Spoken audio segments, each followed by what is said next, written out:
Que coisa linda. Grande momento!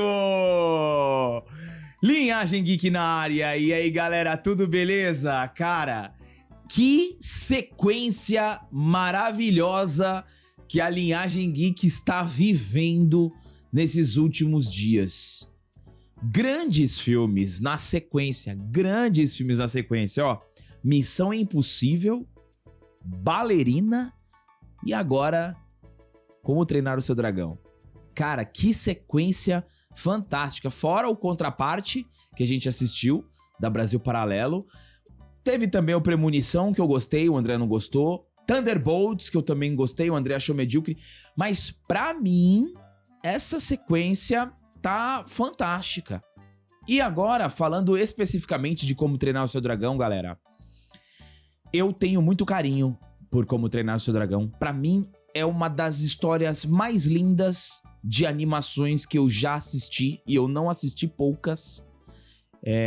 Sempre me encantei pela relação do Soluço com o Banguela, pela relação dos seres humanos com dragões, porque aqui na Linhagem Geek vocês sabem que nós amamos filmes com animais.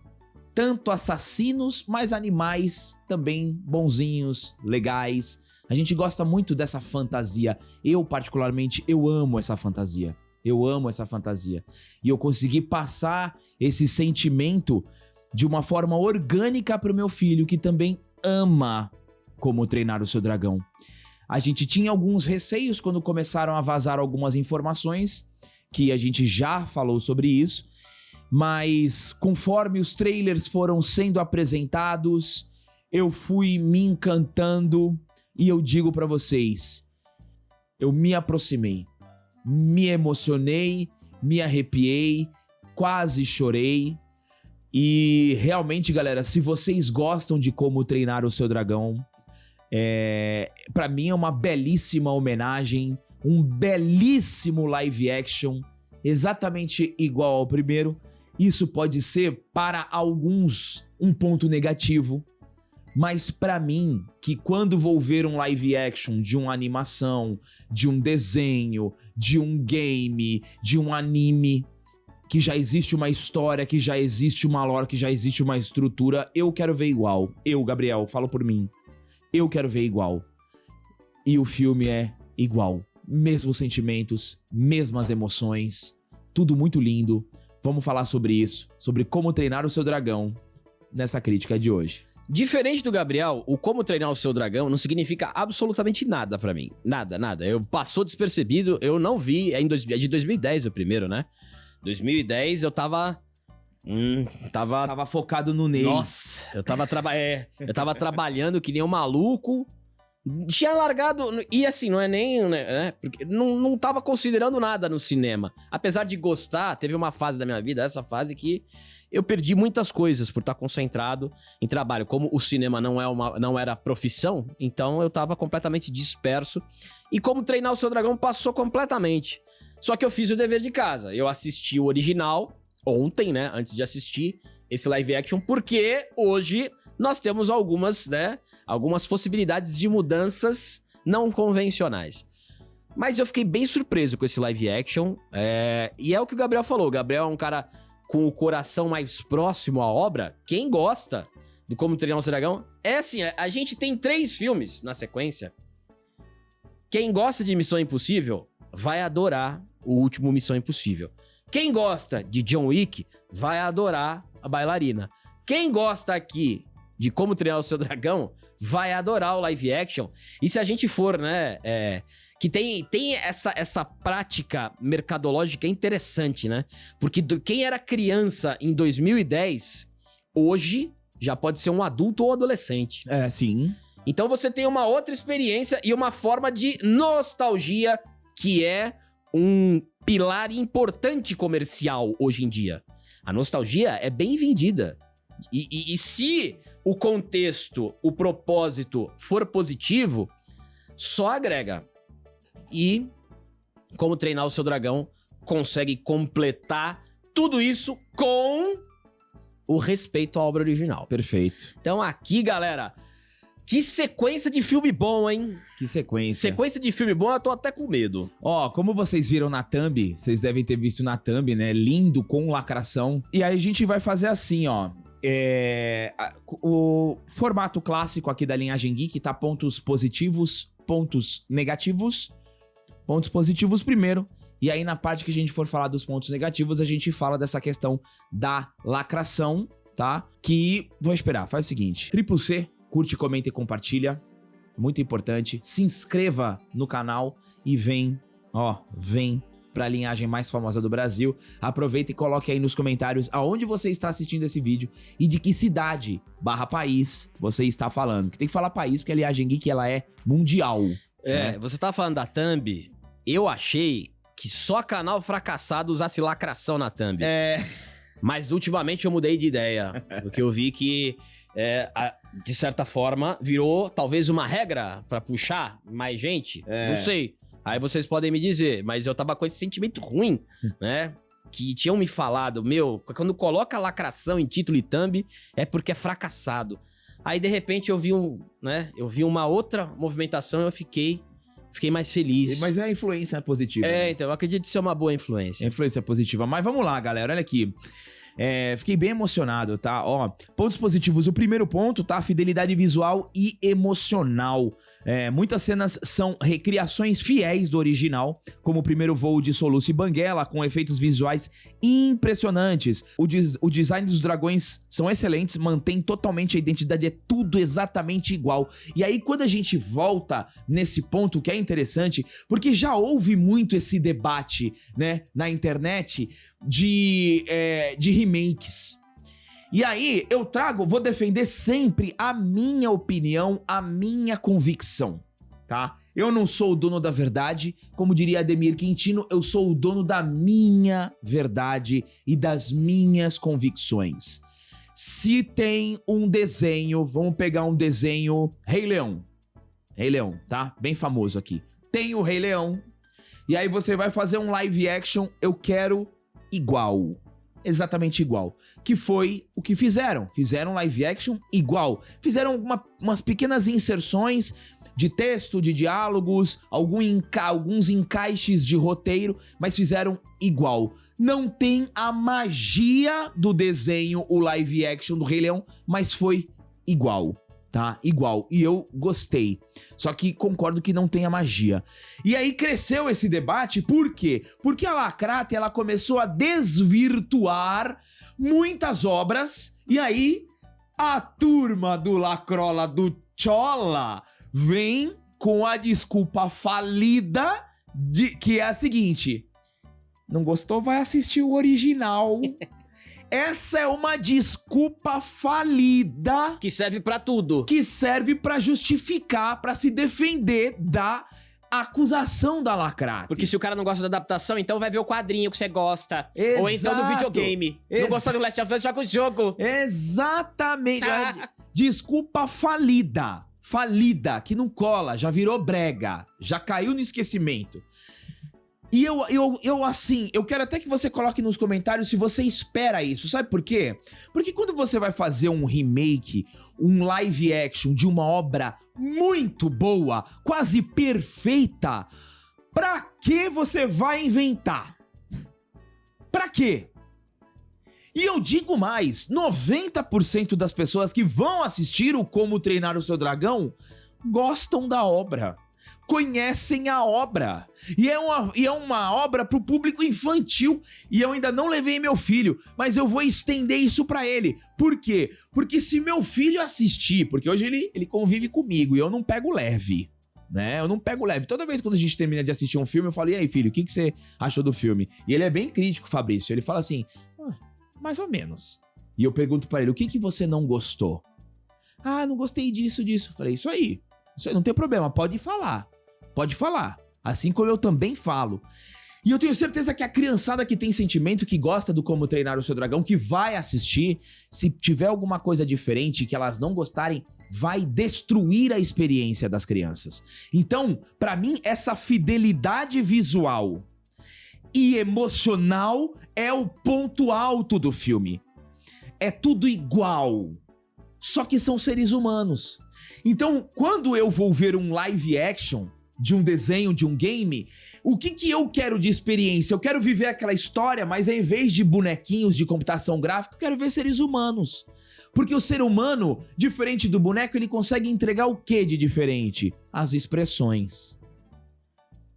A humanidade. E aqui a gente tem isso em Como Treinar o Seu Dragão nesse live action.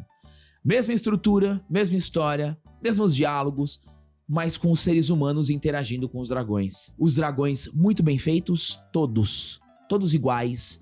E o Banguela, Banguela é lindo, né? Cara, que dragão lindo, carinhoso, cativante. E eu já emendo aqui num outro ponto positivo, que é a relação Soluço e Banguela, que é o mesmo sentimento, a mesma jornada do Soluço, que também tem as suas questões pessoais, né? Ele quer que o pai sinta orgulho dele, então ele quer impressionar o pai. Então tem a jornada individual do Soluço, mas depois tem a construção da relação de amizade do Soluço e do Banguela, que é uma coisa linda, Então, esse sentimento eu tive lá quando eu estava no cinema em 2010, há 15 anos atrás, o mesmo sentimento. Então, esses 3 pontos, né? Essa fidelidade visual, essa fidelidade com a narrativa emocional e a relação do Soluço e Banguela são feitas de forma formidável. O Mason Thames, que faz o Soluço, é perfeito pro papel. Completamente perfeito pro papel. E o Banguela, com o CGI perfeito, você tem a combinação perfeita. E essa questão do eu quero igual, né, que é a grande crítica, principalmente é aquele argumento do Lacrate, né? Você não quer igual. Se não é pra fazer igual, não faz. Então vamos fazer o seguinte, né? Qual é o sonho dourado de muitas pessoas que aqui no canal, quando vê a representação de um anime? Anime é muito difícil, mas todo mundo que tá fazendo na inteligência artificial, tá tudo igual. O cara que faz na inteligência artificial e que viraliza, que tem até os que fazem a thumb assim, ó. Eles reagem, é porque tá tudo igual. Viraliza, porque eles pegam a cena, faz na inteligência artificial do determinado anime, Cavaleiros, Dragon Ball, igual e viraliza, porque é aquilo que o fã quer assistir. Ele quer ter o mesmo sentimento, ele tá vendo a mesma obra. Dificilmente a mesma obra vai dar um sentimento diferente naquela pessoa que é fã dessa obra. Como o Gabriel falou, o Como Treinar o Seu Dragão é uma obra incrível. É muito difícil você inovar, fazer algo diferente e ultrapassar o nível do Como Treinar o Seu Dragão. É quase impossível.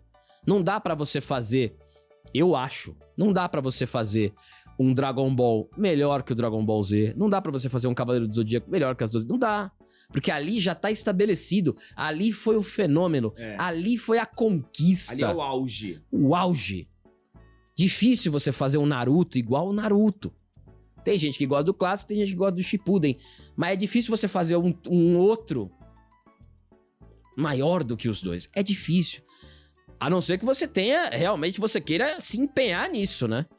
Mas aqui, e aí eu vou pra outro ponto. O ponto do profissional. Você é dono da Disney, você é dono da Pixar. Você tá sentado, você tem Como Treinar o Seu Dragão. Pra que você vai inventar? Aí é o jogo... Pra quê? Pra que você vai inventar se você vai ganhar de 10-0 a partida? É, isso aí. Eu tô com Como Treinar o Seu Dragão aqui. Falei assim, olha, eu pego aqui, ó, eu sou o chefe. Pega o Como Treinar o Seu Dragão e não muda nada. Faça tudo igual. Porque é certeza do meu retorno. A nossa sessão foi aplaudida. Aplaudida no final. Eu aplaudi junto. Com criança, eu, Gabriel, muitos adolescentes, adultos, que tiveram a conexão com o desenho de alguma forma de 2010, porque como eu disse no destaque inicial, você tem um elemento nostálgico que também empurra, ele é importante para você reviver esse momento, tentar reviver, porque o remake, o reboot, nada mais é de uma tentativa do fã reviver aquela obra e puxar aquele sentimento. É isso aí. Né? Quando você vai assistir os animes que eu disse, você vai ter uma obra nova de Cavaleiros de Yu Hakusho, de Dragon Ball, de Naruto, você vai de Bleach, você vai, pô, eu vou assistir, eu quero aquele sentimento que essa obra me trouxe. Então é isso, eu falo assim, não inventa nada, não mexe em nada e toma. E vai ser um sucesso. Estreou num sábado, com a sala lotada. Então é isso, a fidelidade ela tem que ser mantida. A fidelidade é muito importante. A não ser que você faça... a animação vai até o 3, né? Aí você faça o 4 no live action. Você chegue no 4 e faça live action. Aí, ok, eu acho legal você... É até um tempo pra você maturar o live action e tentar alguma coisa. Agora, quando você tem um negócio completamente estabelecido que não precisa mudar, não precisa. Entrega assim que o fã vai gostar. Faça pro fã e ponto. Muito bem, o André falou do Mason Thames, mas você tem a Nico Parker também trabalhando muito bem. Trabalha com bem. uma química. Boa. Com Os dois carismáticos. Muito carismáticos, muito carismáticos. Você compra a relação, você se envolve. Uma relação que passa a verdade. A Nico Parker tá de parabéns, Fez uma Astrid excelente, idêntica em personalidade. E aquele negócio, se você for ver, né? Aquele negócio do... se quiser original, vai ver o original. O mesmo argumento você pode usar, né? Se quiser alguma coisa diferente, faça outra história. É isso. Você pode fazer, você pode brincar com isso de todas as formas possíveis. E aí eu também tenho que colocar um destaque especial pro Estoico. Até o nome é incrível, né? Estoico. O pai do soluço, que é o Gerard Butler. É. Malandro, trabalhou pra cacete, Bonita, a meu. história é muito bonita, né? Ele é muito bom. É. Ele é muito bom, O elenco é gente. perfeito. Isso, e aí eu emendo no elenco como um todo. O casting da molecada é muito bom. Perfeito. É muito bom. O Melequento, Tudo. o Espinha de Peixe, todos ali são muito bons, tá? O elenco de apoio, o Bocão também é muito bom. Tudo é muito bom, tá? Cara, Tudo parece muito bom. é literalmente o desenho no melhor live action possível, no Exatamente. melhor casting possível, Exatamente. no melhor IA, né? Aquela IA que faz perfeito. É isso aqui. Ele parece que eles jogaram o elenco naquela IA que a galera vai mudando pro desenho e vai ficando humano. Parece que eles fizeram isso. Não, trabalho zero de construção de roteiro. Olha Zero. só. Porque assim, a gente tá falando de uma obra riquíssima, maravilhosa, grandiosa. Tá perfeita. Eu pego o roteiro de 2010 e jogo na mão da galera. Falo, toma, a gente já pula essa parte da construção do roteiro. Claro, você Já pula. economiza tudo, storyboard, Quer ver? tudo. Olha só que interessante, né? A Pequena Sereia, além de você mudar a etnia da Ariel, você mudou um monte de coisa na história. A Branca de Neve também. A Branca de Neve também. Tudo foi mudado. Tudo. Aqui o Como Treinar o Seu Dragão é quase igual. Quase. Mas presta atenção, reserva esse quase. Vamos voltar aqui pra outro ponto positivo maravilhoso, tá? Trilha sonora. Cara, é a mesma. Que arrepiado, meu. Eu vou falar uma coisa pra você. A trilha sonora desse filme é uma das melhores trilhas sonoras que eu escutei nos últimos anos. É uma das melhores coisas, uma das mais bonitas. Porque ultimamente é difícil a gente ter uma trilha sonora boa em filme. A gente até foi a crítica da Bailarina, que poderia ser melhor. Mas a trilha sonora desse filme é impecável. É o mesmo compositor, John Powell. É o John Powell. Ele é pai do Glenn Powell. Será? Não, brincadeira. É. Mas assim, John Powell, mesmo compositor. É porque você traz o mesmo... Não precisa mudar, né? É, mesmo muito compositor. bonito. É muito bonita a trilha. E assim, você traz, né, que se aproxima, porque a trilha sonora, galera, capta você pelo sentido auditivo, né? Então você tem o visual, é o audiovisual, né? Audiovisual. E era uma coisa que eu ficava pensando, eu falei, cara, será que vai tocar a trilha sonora na hora do voo? Porque é tudo muito lindo essa cena do voo, né? Cenas de voo são lindas, são emblemáticas, porque o voo é aquela coisa, né? Que é impossível acontecer, né? Então, sempre quando tem cena de voo, eu me admiro, eu fico olhando e falo, cara, como deve ser lindo. E Como Treinar o Seu Dragão faz muito lindo isso. E aí você tem o John Powell trazendo a mesma trilha sonora mesmo sentimento. Que tá no pacote da nostalgia. Que tá essa no trilha pacote, sonora. exatamente, resgata você. E, claro, a direção de Dean DeBlois, né? Dean DeBlois, que simplesmente é o mesmo diretor de 2010. Quer dizer, é completamente... eu jogo na zona de lógico. conforto, tranquilão. Ser fácil. E assim, eu creio que só não vai agradar quem acha que deveria trocar alguma coisa na história, tá? Não vou falar pelos outros. A mim, como fã da obra de Como Treinar o Seu Dragão, eu achei quase que perfeito. Quase perfeito, tá? O mesmo sentimento, mesma emoção, experiência cinematográfica linda. Já tô louco pra levar o Fabrício pra assistir. E por que eu tenho falado quase que perfeito? Porque aí a gente vai entrar no ponto de lacrate. Porque, na minha opinião, não existe ponto negativo nesse filme. Não tem. Pra mim, não tem ponto negativo. Você pode até destacar, por exemplo, vou jogar uma pro André que pode ser até um debate legal pra gente resenhar aqui. No desenho, os bonequinhos são mais infantis. Sim, né? aqui eles são mais Aqui adolescentes, eles são mais né? adolescentes. Então você tem um pouquinho da quebra, sabe? Da ingenuidade e da infantilidade. Pra uma coisa um pouquinho mais puxada pro adulto, mas isso aí não atrapalha. Eu tá? acredito que isso até é estratégico pra um público que cresceu quando assistiu o primeiro. Pode Público ser. mais adolescente, ali nos seus 18 anos. Eu acho que isso pra mim... Agora, um ponto positivo, na minha humilde opinião, foi ali no terceiro ato no Dragão. Eu acho que... Negativo. eu acho que... O dragãozão faltou um pouquinho de orçamento. ficou muito ali. escuro. Ficou um pouquinho escuro nessa parte. Tá, você acha que o CGI deu uma falhada ali? Eu acho que... Não é que o CGI falhou, eu acho que ficou... Eles não souberam retratar igual a animação. Mas assim, é bem pura chatice, entendeu? Muito bem. Então, assim, o ponto de lacrate, galera, que vocês viram na thumb, é o que a gente já falou há muito tempo, né? É só pra reforçar. A Astrid, ela é loira e a Nico Parker, ela é negra.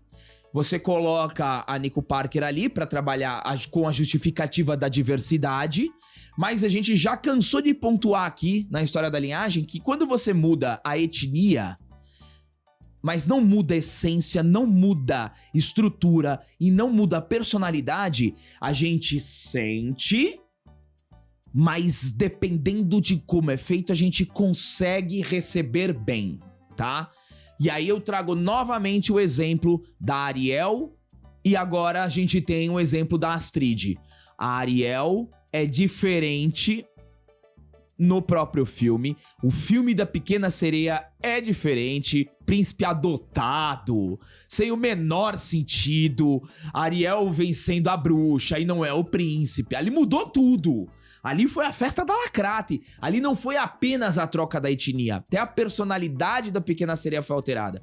Aqui em Como Treinar Seu Dragão, você tem a alteração da etnia da Nico Parker, da Astrid, que ela é uma viking, né? Uma nórdica, uma loira. Colocam a Nico Parker, que é aquela negra que pela paleta de cores lá dos militantes, né? Não é tão negra assim, né? Ela é até mais clara, mas ainda assim é negra. Mas entrega uma Astrid idêntica. Muito igual. Idêntica. Até a virada da personagem, muito parecido, um belo trabalho. Porque a Astrid... Muito bom. A Astrid, ela é a guerreira, ela é a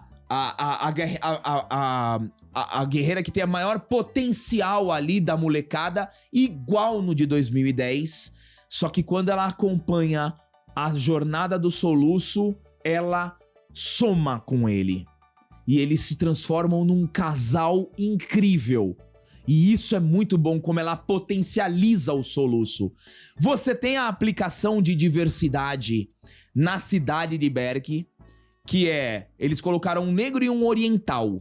Pra justificar uma diversidade. Pra aplicar uma diversidade, só que olha só como eles estão atentos. Aí eu até conversei com o André, porque isso na animação não tem. É tudo viking, nórdico, ruivo, loiro, etc. Aqui eles colocaram um oriental e um negro. Acho que é só um ou dois negros e um oriental. E aí, para as pessoas que estão de fora não falar assim, olha lá, né? O que eles fazem? Vamos explicar. Ó, o fulano veio de uma outra tribo, Isso aí. ela veio de uma outra tribo. Então, assim, ó, tá explicado. Você tem uma justificativa no roteiro. Isso. E como você não tem um impacto tão gigante no roteiro, Zero. sem problema nenhum. Então, são novas formas que eles estão utilizando de aplicar. E aí, nesse caso, sem problema nenhum, porque você não impacta em absolutamente nada e até agrega no roteiro. E é o que a gente sempre defende aqui. A diversidade, a gente sempre gostou de diversidade. O que acontece é que, em algum momento, em um grande momento, você teve a diversidade obrigatória, E que ideológica, milita. e que precisa militar. É. Porque Top Gun Maverick tem diversidade e John Wick também tem diversidade. Só que como eles não militam, os militantes são contra esses filmes. Então, não vem com essa pra cima de nós. Portanto, galera, uma experiência maravilhosa. Eu recomendo fortemente, Gui, coloque o selo de aprovação da linhagem em Como Treinar o Seu Dragão e a minha nota é 9. Eu vou dar nota 8. Ótimo filme. Perfeito, galera. Coloquem nos comentários, levem seus filhos pra assistir no cinema e aproveitem. Obrigado a todos vocês que chegaram até aqui. Dê um triplo C, se inscrevam no canal e até o próximo vídeo.